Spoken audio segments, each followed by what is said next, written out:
Good morning, student. I am Mr. Vikas Sahib Raran Singh from Krishna Mahavidyalaya, Rete Budruk, Department of Chemistry. Today I will discuss the 11th lecture on the topic halogen derivatives. In this topic, I will discuss factors influencing SN1 and SN2 reaction. Similarly, I will discuss formation or preparation of Grignard reagent, elimination reaction and Wood's reaction. Dear student, I had discussed in 10th lecture SN2 mechanism and SN1 mechanism. You are also familiar with this word.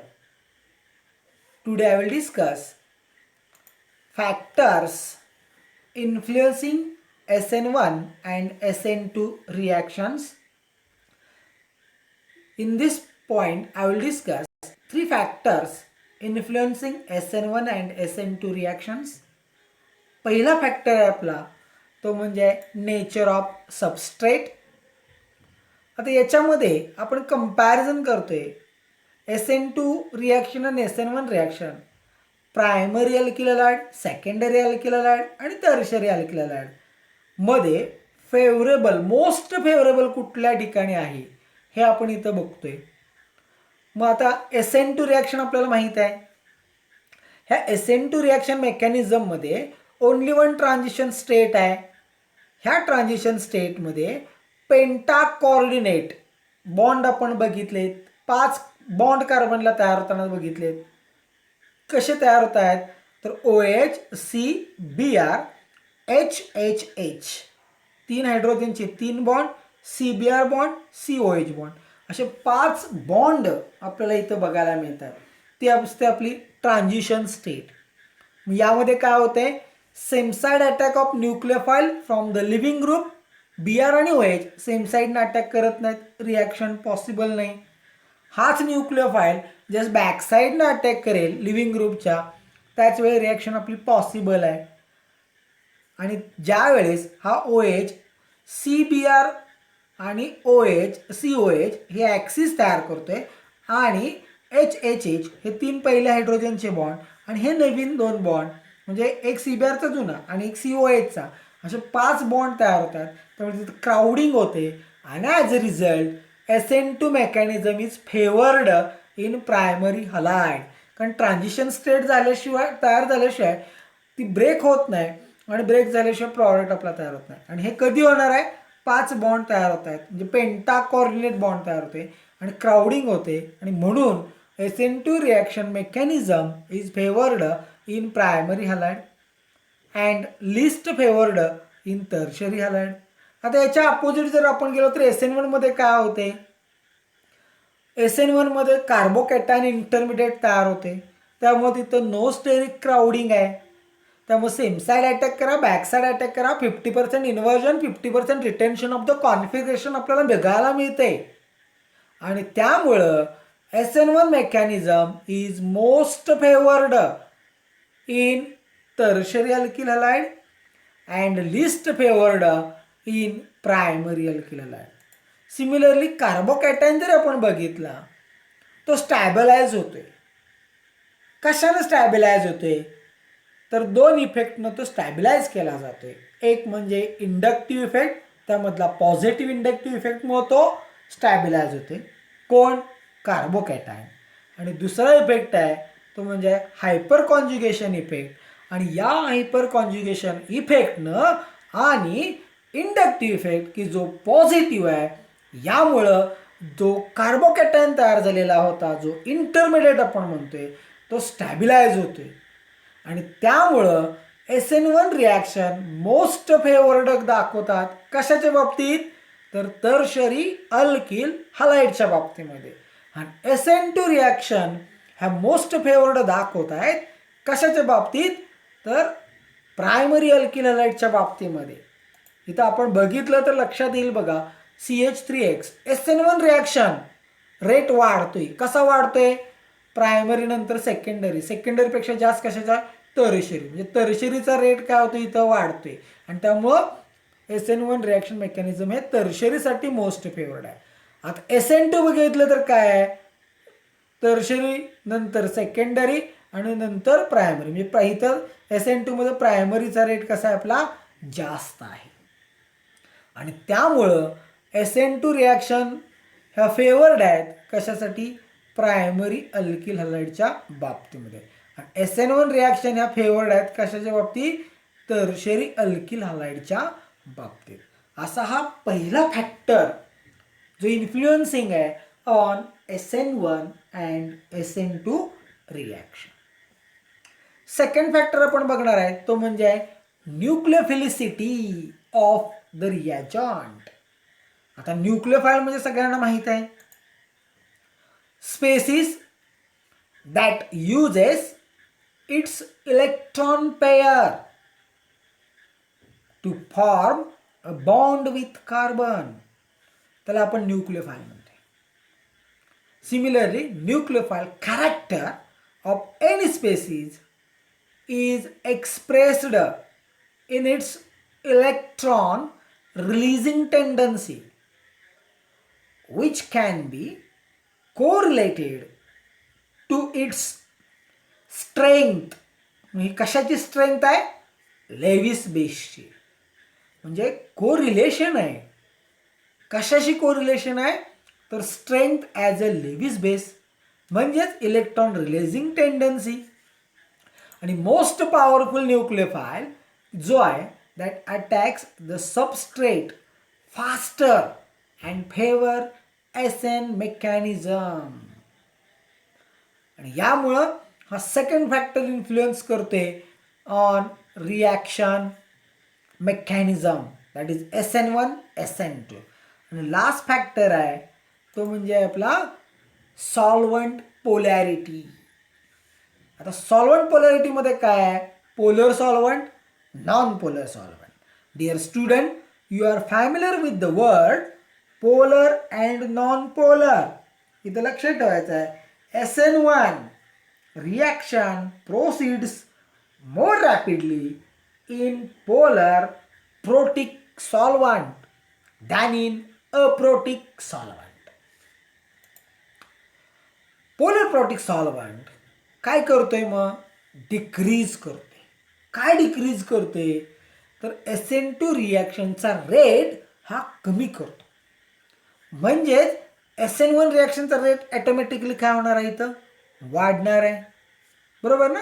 हा polar protic solvent जर SN2 रिॲक्शनचा rate जर decrease करत असेल तर SN1च्या बाबतीमध्ये काय होईल, तो रेट वाढतोय, रेट हा इन्क्रीज होतोय. त्याचप्रमाणे हा पोलर सॉल्वंट काय करतोय, स्टॅबिलाइज करतोय. काय स्टॅबिलाइज करतोय, न्यूक्लियोफाइल बाय सॅल्वेशन. ह्या सॅल्वेशनला काय केलं जातं, इथं न्यूक्लियोफाइलला स्टॅबिलाइज केलं जाते. आणि ते करण्याचं काम कुठला सॉल्वंट करतोय, only and only polar solvent, non polar करत नाही. आणि म्हणून सॉल्वंट पोलॅरिटी हा थर्ड फॅक्टर आहे influencing on SN1 and SN2 reaction. असे 3 फॅक्टर आहेत. पहिला फॅक्टर बघितला आपण, कुठला फॅक्टर बघितला, नेचर ऑफ सबस्ट्रेट. दुसरा बघितला न्यूक्लियोफिलिसिटी. आणि थर्ड फॅक्टर आहे सॉल्वंट पोलॅरिटी. असे 3 फॅक्टर इन्फ्लुएन्स करतात SN1 SN2 रिॲक्शनला. नेक्स्ट पॉईंट आपण बघतोय elimination reaction, that is beta elimination reaction. It is also called as dehydrohalogenation reaction. आता डी म्हणजे काढून टाकणे. काय काढून टाकणार आहे, hydro, hydro means hydrogen. Halogenation, halogenation म्हणजे हॅलोजन आणि हायड्रोजन हे दोन्ही ॲटम इथं काढून टाकले जातात, म्हणून त्या रिॲक्शनला म्हटलं जात आहे इलिमिनेशन किंवा म्हटलं जात आहे बीटा इलिमिनेशन रिॲक्शन. आता यामध्ये काय होते बघा, रिॲक्शन आहे आत्ता सांगितलं in which hydrogen atom and halogen atom are removed from, कशापासून करायचं आहे बघा, ॲडजेसंट. इथं ॲडजेसंट महत्वाचं आहे. ॲडजेसंट म्हणजे लगतचाच कार्बन. आता एक कार्बन सोडून दुसऱ्या कार्बनचा नाही, त्याला बीटा एलिमिनेशन म्हणता येत नाही. म्हणून इथे शब्द महत्वाचा कुठला आहे, ॲडजेसंट. जो हायड्रोजन ॲटम आणि हॅलोजन ॲटम हा रिमूव्ह करतोय, पण कशापासून, ॲडजेसंट कार्बन ॲटम और alpha beta carbon atoms to form. मग हायड्रोजन आणि हॅलोजन दोन्ही जर ॲडजेसंट कार्बन ॲटमवरनं जर आपण रिमूव्ह केले तर काय तयार होते, टू फॉर्म अल्किन्स. काय तयार होणार आहे तिथं आपल्याला, अल्किन्स तयार होणार आहेत, नोन ॲज डिहायड्रो हॅलोजनेशन और it is called as simply elimination reaction. त्याला काय म्हटलं जाते, इलिमिनेशन रिॲक्शन म्हटलं जाते. फॉर एक्झाम्पल बघा, when alkyl halide are boiled with alcoholic KOH. आता अल्कोहोलिक वापरले, इथं ॲक्वेस KOH घेतलं असतं तर आपल्याला अल्कोहोल तयार झालं असतं, पण इथं आपण काय वापरतोय, अल्कोहोलिक वापरतोय आणि त्यामुळे इथे तयार काय होते, अल्किन्स. काय तयार होते इथं आपल्याला, अल्किन्स तयार होत आहेत. काय तयार झालंय आपल्याला, अल्किन्स. ज्यावेळेस आपण इथं ॲक्वेस वापरू त्यावेळेस मात्र काय तयार होणार आहे तिथं, अल्कोहोल. पण ज्यावेळेस आपण अल्कोहोलिक KOH वापरू त्यावेळेस त्या अल्किल हॅलाइडपासून आपल्याला मिळणार आहेत अल्किन्स. अशा पद्धतीचे काय आपल्याकडे आहे, अल्किन्स तयार होत आहेत. फॉर एक्झाम्पल बघूया आपण आता,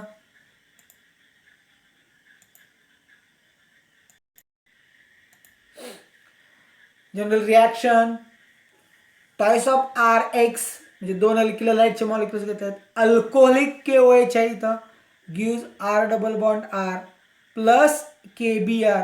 इथं आपल्याला KX आहे, लक्षात ठेवा. It is not the KBr, it is the KX. कारण इथे sorry, so that will be called as KX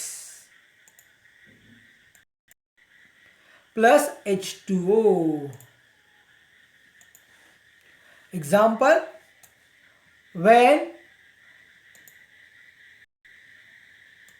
ethyl bromide is boiled with alcoholic KOH gives ethene C2H5Br plus KOH CH2 double bond CH2. So that is ethene. ह्याला म्हटलं जाते काय, ethene म्हणायचं आहे. So that will be called as an our ethene. काय आलं ethene म्हणते, तर it contains the carbon carbon double bond CH2 double bond CH2 plus KBr plus H2O. मग अशा पद्धतीनं आपलं काय तयार होतंय, अल्किन तयार होतंय. नेक्स्ट एक्झाम्पल बघू. पण हे जे आपलं अल्किन तयार होतंय it will be depending upon the Saytzeff rule. हे सेटझिप रूलनुसार हे बीटा एलिमिनेशन इथं केलं जातं. मग सेटझिप रूल म्हणजे काय आहे, तर बीटा एलिमिनेशन रिॲक्शनमध्ये hydrogen atom from that carbon atom काय करायचं आपल्याला, रिमूव्ह करायचं आहे. पण कुठला आहे, that adjacent carbon atom is preferentially eliminated having less number of hydrogen atom. Saytzeff रूल्सनुसार आपल्याला हायड्रोजन ॲटम काय करायचं आहे, इलिमिनेट करायचं आहे. पण कशापासून, ॲडजस्टंट कार्बन ॲटम. पण तो प्रेफरन्शियली कुठला घ्यायचा आहे, ज्या कार्बनला लेस नंबर ऑफ हायड्रोजन ॲटम असतील त्याच कार्बनचा हायड्रोजन ॲटम इथं इलिमिनेट केला जातोय. त्याला म्हणायचं आहे सेटझिप रूल. फॉर एक्झाम्पल आहे आपलं CH3CH3CL प्लस KOH. इथे एक बॉन्ड वर गेला, आपण इथं कनेक्ट करू, बरोबर का. हां, मग हा tertiary butyl chloride treated with or boiled with alcoholic KOH it gives. या पद्धतीचे बॉन्ड इथं आहेत, CH2 डबल बॉन्ड CH3. आता यातला कुठलाही आपण एक काढला हायड्रोजन तरी चालते, कारण सगळीकडे सेम नंबरच आहेत, काय फरक पडणार नाही आहे. Plus KCl plus H2O. इथं KBr होतं, इथं फक्त काय घेतले, KCl. का तर अल्किल हॅलाइड मग कुठला आहे, क्लोराईड आहे, इथं ब्रोमाइड आहे, म्हणून इथं आलं KBr, इथं आलं KCl plus H2O plus H2O. अशा पद्धतीनं काय तयार होतं, आपलं अल्किन्स तयार करतोय. that reaction is called as beta elimination reaction, or it is also called as dehydrohalogenation reaction. From that we have to prepare alkenes. मग त्यासाठी रिएजंट वापरलं जाते अल्कोहोलिक KOH. जर ॲक्वेस वापरला तर अल्कोहोल तयार होणार, पण अल्कोहोलिक म्हटलं की काय तयार झालं पाहिजे, अल्किन्स तयार झाले पाहिजे. अँड नेक्स्ट रिॲक्शन आहे that is reaction with active metal, that is reaction with magnesium. आता मॅग्नेशियम हा डायव्हॅलंट आहे, मग त्याची रिॲक्शन होते. म्हणजेच जो कंपाऊंड तयार होते that compound is called Grignard reagent. म्हणजे अल्किल हलाइडची ट्रीटमेंट आपण ॲक्टिव्ह मेटल मॅग्नेशियम बरोबर केल्यानंतर जो कंपाऊंड तयार होते त्याला आपण ग्रिग्नार्ड रिएजंट म्हणतोय. म्हणून आपल्या मेथडचं नाव आहे फॉर्मेशन ऑफ ग्रिग्नार्ड रिएजंट. आता ग्रिग्नार्ड रिएजंट हे काय आहे तर ऑर्गॅनोमेटॅलिक कंपाऊंड आहे की ज्यामध्ये डायव्हॅलंट मॅग्नेशियम मेटल हा डायरेक्टली अटॅच्ड आहे कशाला, to carbon of alkyl group, आणि त्यामुळे जे कंपाऊंड तयार झाले that is called as alkyl magnesium halide known as Grignard reagent. म्हणजे हा डायव्हॅलंट मॅग्नेशियम एटम कशाला अटॅच आहे, कार्बन ऑफ अल्किल ग्रुपला आहे, म्हणूनच त्याला आपण ग्रिग्नार्ड रिएजंट म्हणतोय. आणि नंतर त्याला ग्रिग्नार्ड रिएजंट म्हणता येणार नाही. त्याचं रिप्रेझेंटेशन केलं जाते RMgX. म्हणजे हा एक्स आहे अल्किल ग्रुप आहे त्याला अटॅच नाही, ह्या कार्बनला तो अटॅच आहे आणि म्हणून त्याला आपण म्हणतोय ग्रिग्नार्ड रिएजंट. रिप्रेझेंटेशन केलं जाते RMgX. ह्याचं प्रिपरेशन आहे, कारण याच्यावरती 3 मार्काचा प्रश्न विचारला जाते. Define Grignard reagent and explain the formation of Grignard reagent with suitable example. असा प्रश्न 3 मार्काला विचारला जातो. मग याचं प्रिपरेशन कसं केलं प्रिपरेशन, तर प्युअर आणि dry alkyl halide react with dry pure magnesium in the presence of dry ether, then highly reactive compound alkyl magnesium halide called Grignard reagent is obtained. म्हणजे प्युअर ड्राय आपण alkyl halide घेतोय, divalent magnesium आहे, in presence of dry ether आपण react करतोय, त्यामुळे highly reactive organometallic compound that is alkyl magnesium halide called Grignard reagent is obtained. तिथं Grignard reagent काय होतं आपला तयार होतोय. रिॲक्शन बघा RX plus Mg use RMgX. RXMg लिहायचं नाही, इथं लिहायचं काय RMgX, त्यालाच ग्रिग्नार्ड रिएजंट म्हटलं जाते. नाहीतर परीक्षे पेपरमध्ये बऱ्याच ठिकाणी आम्ही बघतोय RXMg. What is mean by RXMg, तशी ती रिॲक्शन आहे, त्याला ग्रिग्नार्ड रिएजंट म्हटलं जात नाही. जरी रिॲक्शन तुमची दिसताना तुम्ही लिहिलेली करेक्ट वाटत असेल तर ती 0 मार्काची आहे, लक्षात ठेवा. ग्रिग्नार्ड रिएजंट म्हटलं की कार्बन ॲटमलाच मॅग्नेशियम अटॅच झाला पाहिजे, एक्स पुढंच पाहिजे, एक्स मध्ये नको आहे, म्हणजे त्याला ग्रिग्नार्ड जे म्हणायचं कसं RMgX लाच, नॉट फॉर RXMg. हे लक्षात ठेवा. मायनर चूक आहेत, पेपर चेकिंग करताना लक्षात, पेपर लिहिताना लक्षात नाही, म्हणजे एक्झामिनर पेपर चेक करतोय त्यावेळेस ते नक्की लक्षात येते काय लिहिलेलं आहे ते. आणि आपण आविर्भावात येतो की मला पेपर सोप्पा गेला, मी आता चांगले मार्क्सने पास होईल, पण केमिस्ट्रीमध्ये मार्क्स पडत नाहीत का, तर अशा मायनर चुका होतात. आणि ह्या कमी करायच्या असतील तर सारखं आणि सारखं केमिस्ट्रीचे आर्टिकल्स घटवली पाहिजेत, रिॲक्शन घटवल्या पाहिजेत, हात मनगट दुखेपर्यंत रिॲक्शन लिहिल्या पाहिजेत, तरच ते शक्य आहे. ठीक आहे.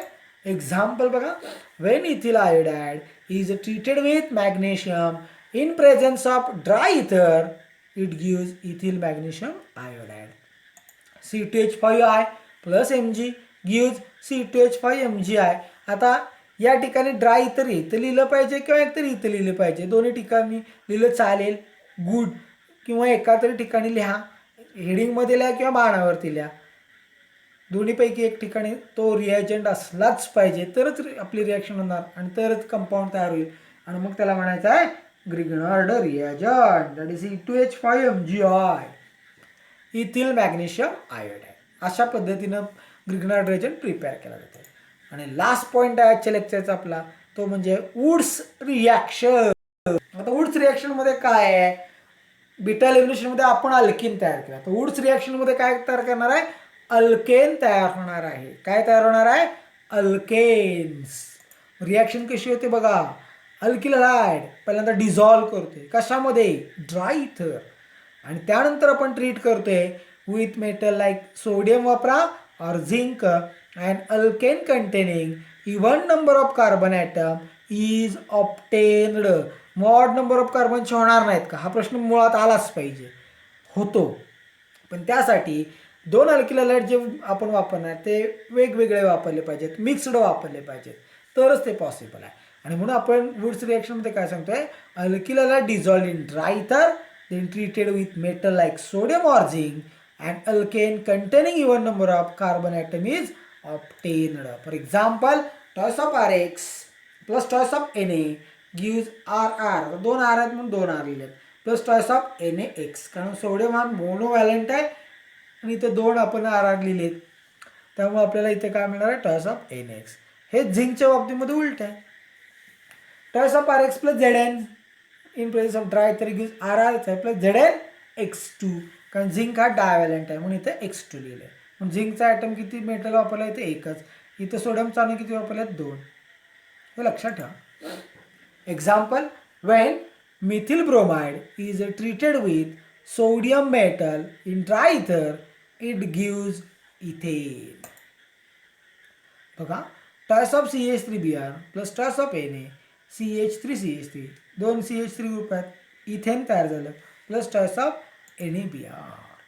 अशी रिॲक्शन आपण झिंक बरोबर केली तर चॉईस ऑफ C2H5, इथे किती पाहिजेत आपल्याला, बॅलन्सिंगला इथं 2 पाहिजेत, कारण बॅलन्स नसेल रिॲक्शन तर त्या रिॲक्शनला मार्क नाहीत, हे लक्षात ठेवा. Choice of C2H5I plus Zn gives choice of C2H5 म्हणजे झालं आपलं ब्युटेन प्लस ZnI2. ही एक महत्त्वाची reaction. When ethyl bromide is treated with zinc metal in dry ether it gives N-butane. नाही का. ऑडचं बघूया. Example, when methyl bromide and ethyl iodide is treated with sodium metal in dry ether ethane, butane and propane is obtained. Butane and ethane are predominant. हे दोन कशा आहेत, प्रीडॉमिनंट आहेत. आता ही reaction मला बॅलन्स करून दाखवायची आहे. पुढच्या तासाला, पुढच्या लेक्चरला मी विचारलं जाईल किती मिथिल आयोडाईडचे आणि इथिल आयोडाईडचे मॉलिक्युल्स घेतली आणि त्यामुळे रिॲक्शन आपली बॅलन्स झाली. आता इतर Na बरोबर पण करा आणि झिंक बरोबर करा, दोन्ही ठिकाणी आपल्याला पाहिजेत, दोन्ही आपण घरी करायचे आहे. मी फक्त डायरेक्ट लिहितो CH3I plus C2H5I plus Na किती लागतील प्लस झिंक किती लागतील, त्यावेळेला मिळेल आपल्याला CH3CH3 इथेन CH3CH2CH3 CH3CH2CH2CH3. आता इथं आपल्याला एक तर ही रिॲक्शन आपल्याला कशावर करायची आहे, Na बरोबर. मग आता Na किती लागतील बघा, आणि त्याचबरोबर ऑर झिंक. ही रिॲक्शन पुढच्या वेळेस बॅलन्स करून मला दाखवायची आहे, सांगायचे किती मॉलिक्युल्स घेतले ते. इथं आपलं आजचं लेक्चर आपण थांबूया. थँक्यू.